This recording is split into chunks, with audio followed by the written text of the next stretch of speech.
إن الحمد لله نحمده ونستعينه ونستغفره ونؤمن به ونتوكل عليه ونعوذ بالله من شرور أنفسنا ومن سيئات أعمالنا من يهده الله فلا مضل له ومن يضلله فلا هادي له أشهد أن لا إله إلا الله وحده لا شريك له وأشهد أن محمدا عبده ورسوله لا نبي بعده اللهم صل وسلم وبارك على نبينا محمد صلى الله عليه وسلم وعلى آله وأصحابه أجمعين.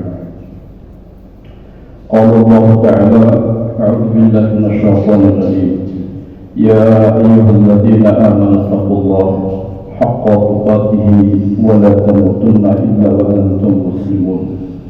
يا أيها الذين آمنوا اتقوا الله ولتنظر نفس ما قدمت لغد واتقوا الله إن الله خبير بما تعملون.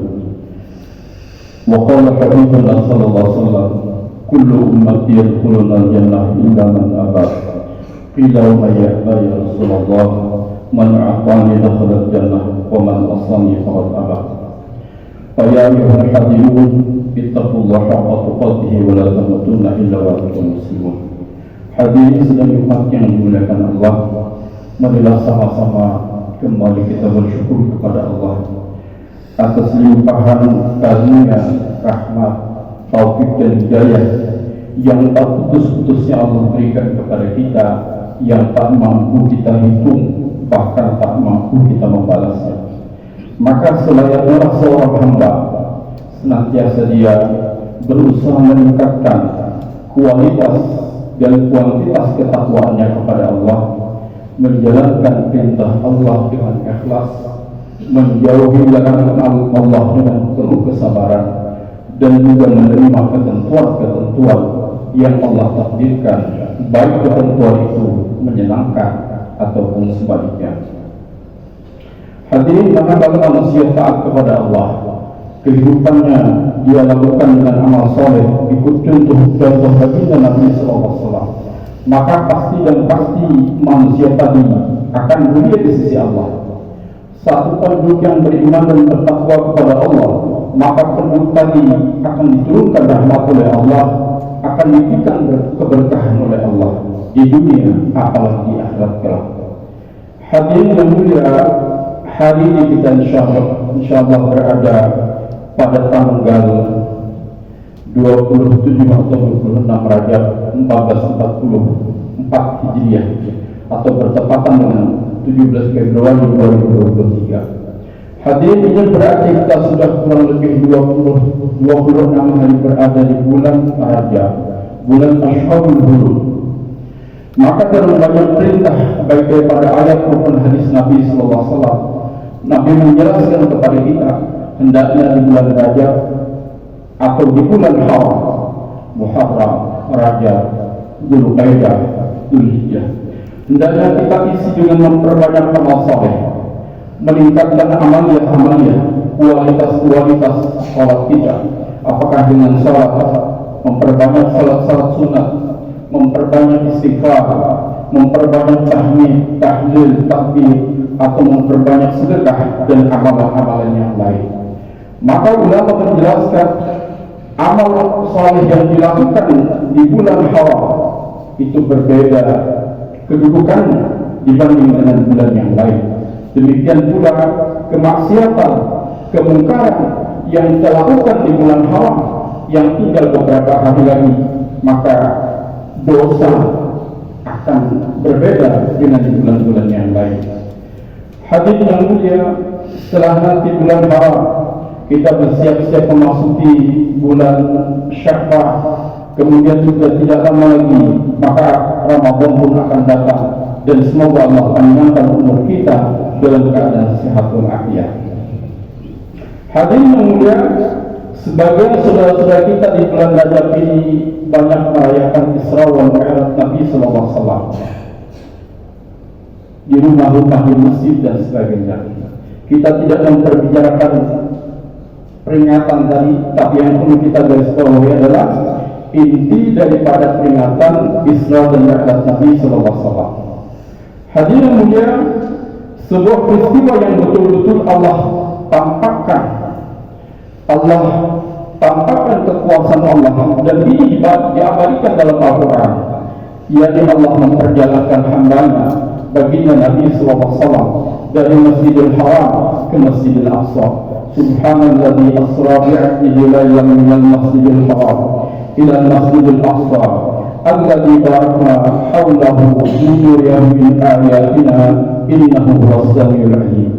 Kemudian hadirin, setelah sampai ke Masjidil Aqsa, Rasulullah SAW dinaikkan oleh Allah, dimi'rajkan oleh Allah menuju Sidratul Muntaha atau langit yang ketujuh.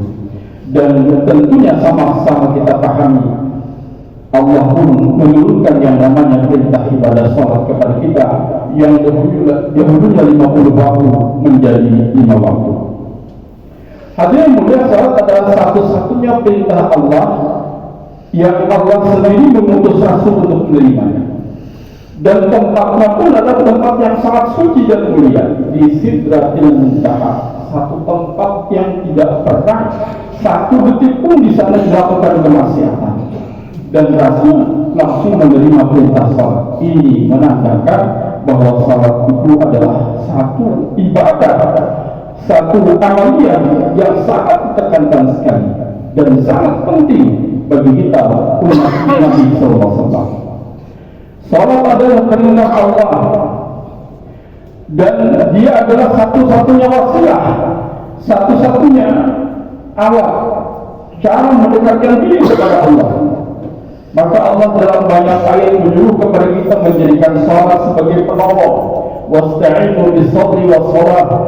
Jadikanlah salat itu dan kesabaran itu menjadi penolong kami dalam setiap permasalahan. Banyak kali permasalahan yang kita rasakan, keduniaan kita, pekerjaan kita, masalah keluarga kita. Namun kadang-kadang kita lupa menjadikan salat sebagai solusi untuk bermunajat kepada Allah Subhanahu wa taala. Kemudian juga Nabi menjelaskan, amal yang pertama kali diterima dihisab oleh Allah adalah salat. Jadi salat adalah penentu. Orang salat kemudian dia bersedekah, maka akan bertambah pahalanya. Kemudian dia umrah, bertambah lagi pahalanya. Dia berangkat haji, bertambah lagi pahalanya. Namun hadirin mulia, manakala salat ditinggalkan, maka ujian Nabi SAW, amal-amal saleh yang lain tidak akan diperhitungkan oleh Allah. Allah mengatakan hasabu bil aqli wal qiyamah as-salat. Yang pertama kali dihisab pada yang kelak adalah salat. Dan salat adalah penentu amal-amal yang baik. Kalau amal salat baik, maka amal lain yang akan diterima oleh Allah. Namun kalau salatnya tidak baik, rusak, buruk, bahkan tidak ada salatnya, maka segudang, sebanyak apapun amal lain tidak akan diterima oleh Allah Subhanahu wa taala. Hadirin mulia, salat juga penggugur daripada dosa-dosa. Satu ketika Nabi SAW bertanya kepada para sahabat, bagaimana pendapat kalian wahai sahabatku, seandainya di depan pintu Makkah ada sebuah sungai. Sungai tadi jernih airnya dalam, mengalir airnya dengan baik. Kemudian orang mandi di sana 5 kali sehari. Bagaimana pendapat kamu?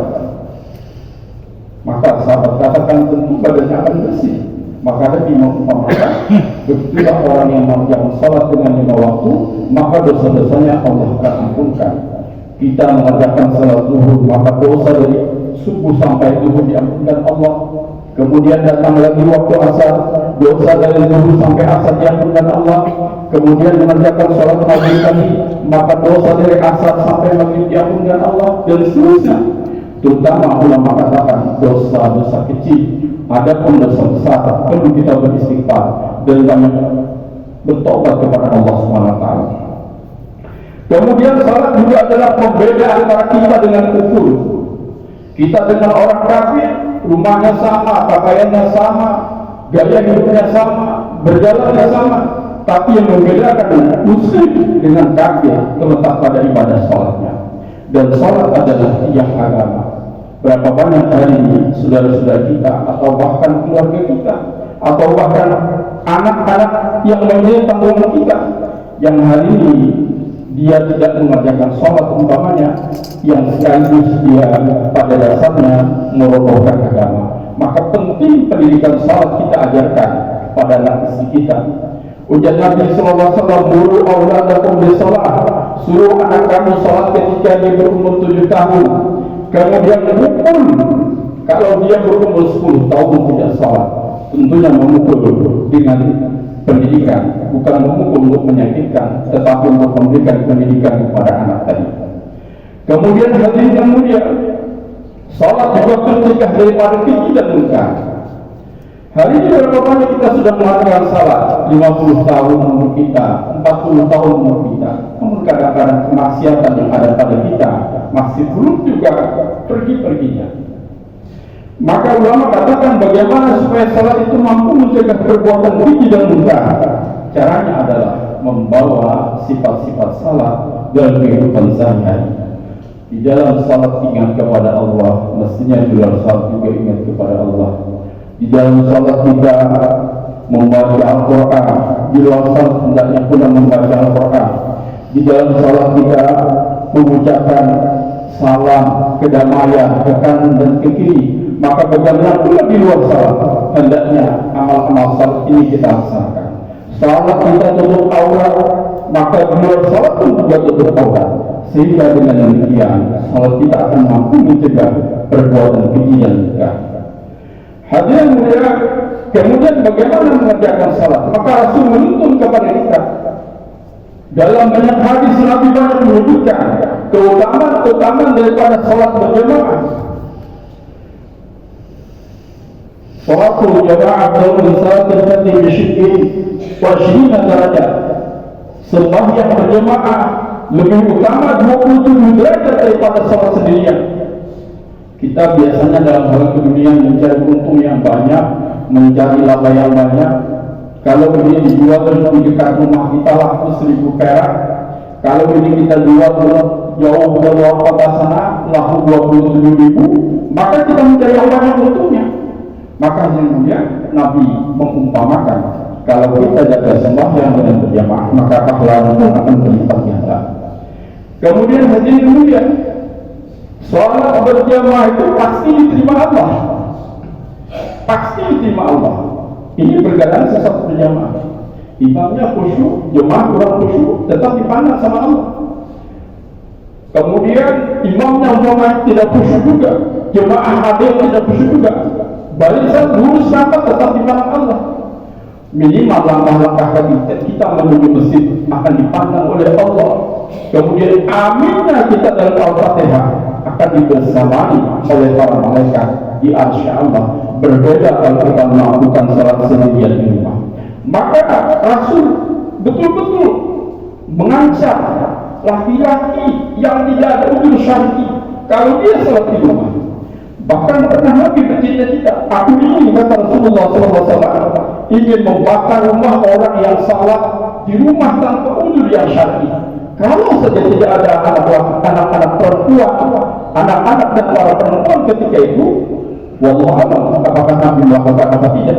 Tapi maksudnya adalah ancaman keras bagi mereka yang tidak mau berjamaah tanpa udzur yang syar'i. Hadirin yang mulia,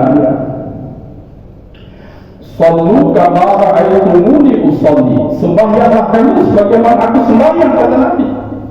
Maka salatnya Nabi tidak bisa kita lihat kekhusyuannya, kebaikan salat Nabi. Tapi yang mampu kita lihat adalah Nabi salat di awal waktu, Nabi salat di mana ada pemandangan atau di masjid, kemudian Nabi salat dengan cara berjamaah. Maka penting 3 hal ini kita hidupkan di kampung kita, di masyarakat kita. Kita masyarakat akan salat berjamaah. Kita ramaikan masjid-masjid kita, terutama para laki-laki.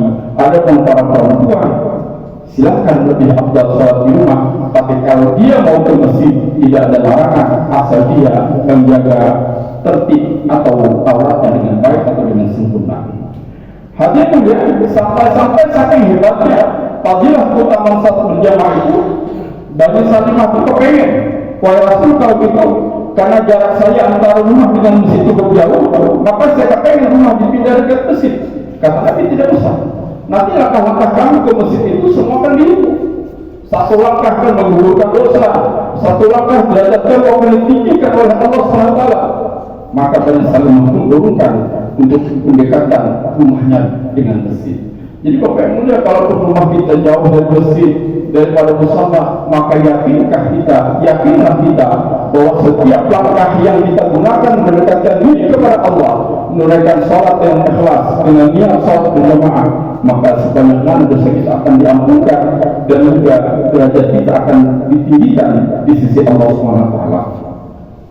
Hadirin mulia, ada satu hal yang perlu kita perhatikan, terutama terhadap sholat ini, yakni bahwa kekhusyuan dalam sholat ini sangat menentukan. Tidak bisa dalam arti kita mengerjakan sholat itu dengan asal-asalan. Jadi penentuan pahala yang kita dapatkan daripada sholat itu adalah sejauh mana kekhusyuan kita dalam sholat. Sehingga Nabi menjelaskan, orang itu nanti setelah dia selesai melakukan sholat, maka dia akan mendapat pahala yang berbeda. Ada yang 10, ada 9, ada 8, ada 7, 6, 5, ada yang mendapat full satu sholat, dan bahkan ada yang tidak mendapat pahala sholat. Ini tergantung daripada keikhlasan seseorang dalam melaksanakan sholat, keikhlasan, kewajiban, kekhusyuan. Oleh karena itu kita perlu belajar, datangi musta'li.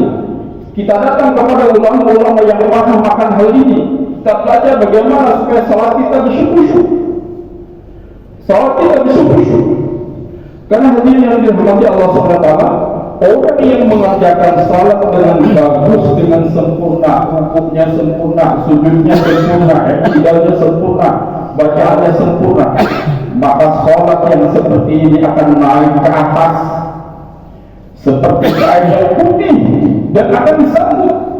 Kemudian sholat akan mendoakan pelakunya, hafizallah kama hafizani, ya Allah jagalah dia yang diberikan sholat itu, karena dia telah menjaga aku dengan baik.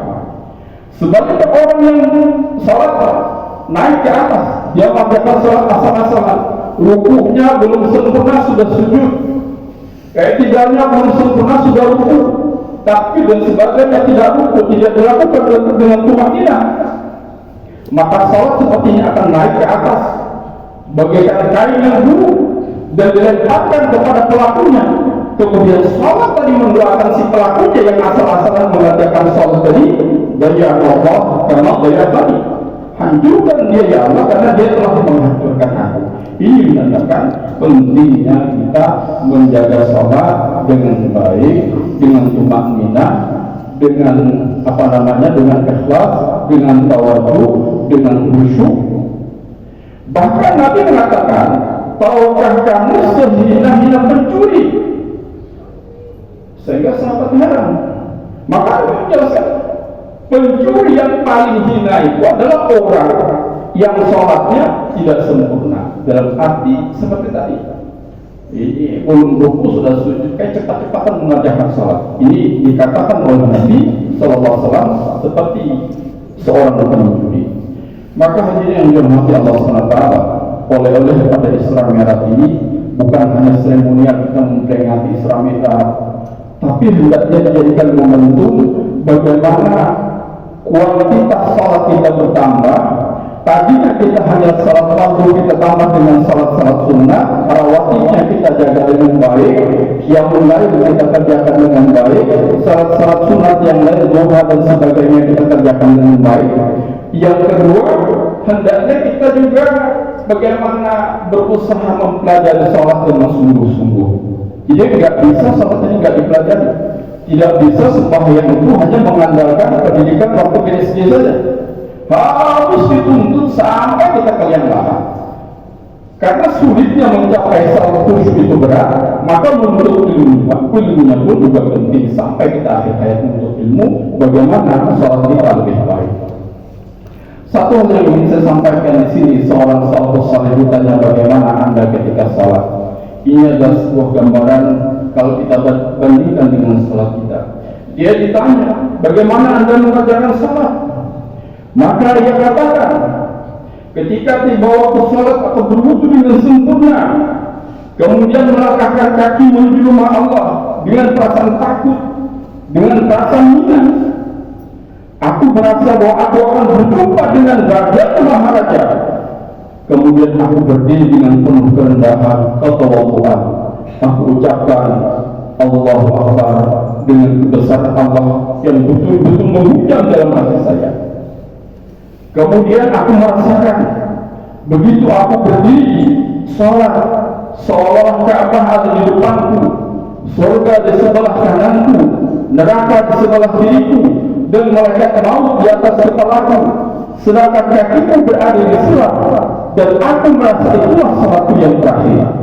Hadirin mulia, artinya kalau kita bisa menjaga perasaan seperti ini ketika sholat, saya berhadapan dengan Allah, ada Ka'bah di depan saya, ada surga di samping kiri, di samping kanan, ada neraka di samping kiri, malaikat ini di atas kepala kita.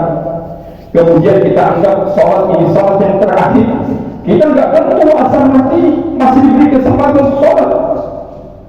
Maka kalau seperti itu kita bisa membayangkan sholat kita, insya Allah kekhusyuan akan kita dapatkan. Mudah-mudahan Allah Subhanahu wa Ta'ala senantiasa memberikan kepada kita kekhusyuan di dalam salat, kemudian istiqomah di dalam salat, dan betul-betul kita jadikan salat ini adalah penolong kita.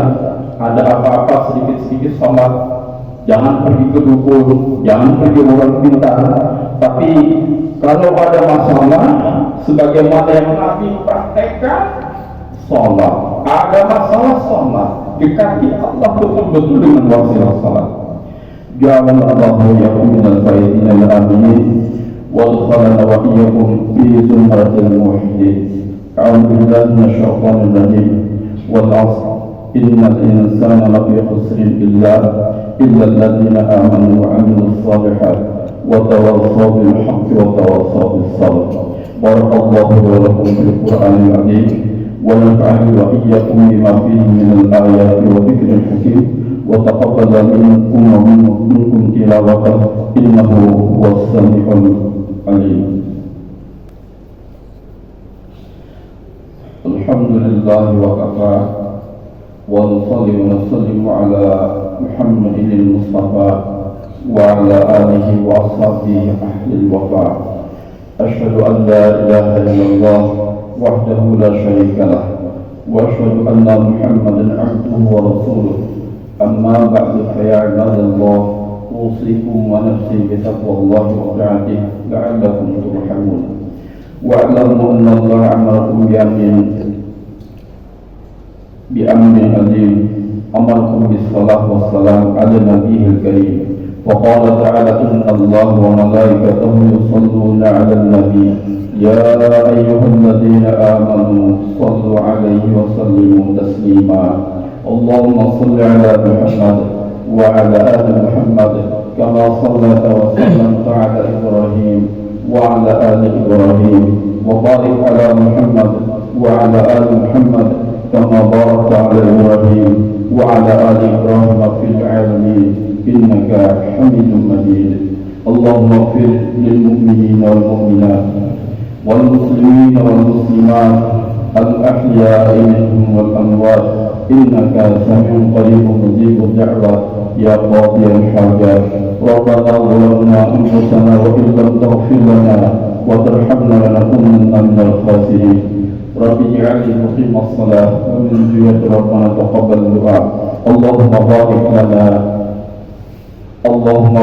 لنا في أولادنا وذريتنا أجمعين. ربنا آتنا في الدنيا حسنة وفي الآخرة حسنة وقنا عذاب النار. عباد الله إن الله يأمر بالعدل والإحسان وإيتاء ذي القربى وينهى عن الفحشاء والمنكر والبغي يعظكم لعلكم تذكرون. فاذكروا الله العظيم يذكركم واشكروه على نعمه يزدكم ولذكر الله أكبر والله يعلم ما تصنعون.